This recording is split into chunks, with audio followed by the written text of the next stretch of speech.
Hi, my name is Muhammad Aisanjid bin Muhammad Ahmad, and I want to talk about objective experiment linear motion. The objective about this experiment is first to investigate the relationship between force, mass, and acceleration. Second is to determine the acceleration of an object under a varying force. The apparatus we use in this experiment is a track reel, blower, pressure tube, gliders, flag, photo gates, meshes, mesh hanger, and string, and a pulley.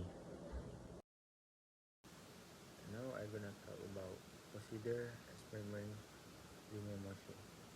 The linear air-trap set was assembled as shown in figure 4.3. Second, the pump was switched on. The air was allowed to blow through the track for several minutes. The track was balanced by adjusting the screw on the legs of the track so that the glider stayed stationary and did not glide to either end when let go. 3. A hook was inserted at one end. Flag was placed on top of the glider. Next, the mass of the hanger and the mass of the glider were measured and recorded. The length of the flag was also measured. Step 5 is one end of the string was attached to the hanger and the other end to the glider.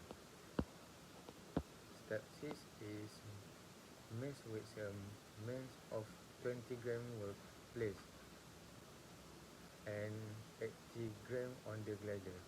The string was placed over the pulley and the glider was positioned exactly before the photo gate. The glider was released and the time shown on the photo gate was recorded. In order to avoid mass from crashing to the floor and scattering, the glider was caught with the hand before the hanger reached the floor. Step 8 is Step 7 was repeated 2 more times to obtain the average time values, and then the slot mass on the glider was decreased by transferring a mass of 20 grams onto the hanger. Step 7 and 8 were repeated. And the last step is the procedure was repeated 3 more times with 20 grams from slot mass on the glider added to the hanger. Now let's move on to data and analysis. Here, the length of the flag that we use in this experiment was 0.10 meters, and mass of the glider and flag, or mass 1, equals to 0.02 kilogram, and mass of hanger, or mass 2, equals to 0.01 kilogram. And MA represents total slotted masses on glider, while MB represents total slotted masses on hanger, while mass total 1 means total mass of glider slotted masses, while mass total 2 is the total mass of hanger and slotted masses. And here we also recorded the acceleration, and we calculated the weight of hanger. And for plotting the graph of weight against acceleration, we already point out all the coordination we need. So here we can see the baseline and the plotted coordination and the minimum and maximum line. And also you can see the centroid here. So the graph shows that when weight increases, acceleration also increases, which means weight is linear to. We can also get the gradient of the graph by using the final acceleration and final weight against initial acceleration and initial weight. So here we can get by substituting all the values into the formula. We got 0.0294 kilogram. And we can calculate the uncertainty of gradient using the max and minimum line. We got 0.0294 from max line and 0.0211 from minimum line. Now we substitute all the values into the formula delta M equals to M max minus M minimum divided by 2, and we get certainty by 0.00415 kilo. Now I'm going to explain to you the relationship between gradient and total mass. So in a force versus acceleration graph, F equals to ma, as in this experiment we use total mass against acceleration. The gradient of the graph represents total mass. If the graph is linear, it confirms the Newton's second law. Any deviation from the expected gradient suggests systematic errors or unaccounted. So now we're going to determine the percent error.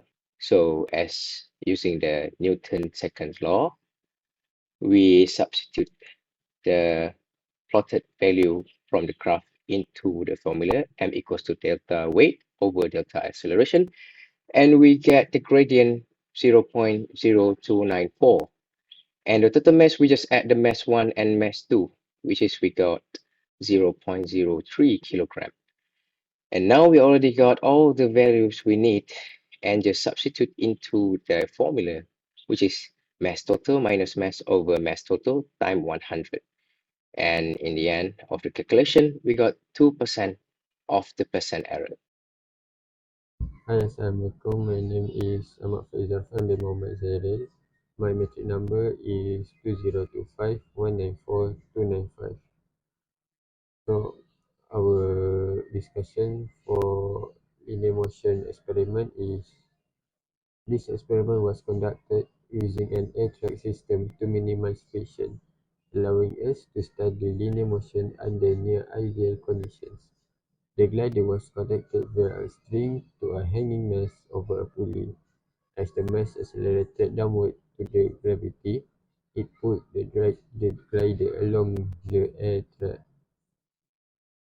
Photogets were used to measure the time intervals as the flag attached to the glider passed through them, allowing us to determine the velocity at specific. The results showed that the glider's velocity increased uniformly, indicating motion with consistent acceleration. By using the equation A equals to V minus U over T, we were able to calculate the acceleration of the system. The theoretical acceleration was also calculated using Newton's second law. A equals to ma over m plus m, where m is the hanging mass and the capital M is the mass of the glider. The experimental and theoretical values were compared, and a small percentage error was observed. For the experimental error, several sources of error were considered. First, residual friction between the glider and air track, although minimal, could slightly reduce acceleration. Second, delays in the photoget timing. If the flag was not perfectly centered or moved too quickly, could lead to timing inaccuracies. Third, string tension variation and pulley friction may have introduced force that affected the expected acceleration. To reduce these errors, the air track should be leveled properly, the photo gets calibrated before use, and the string kept taut with minimal slack. Repeating the experiment with different hanging masses would also help verify consistency and improve the accuracy of the data.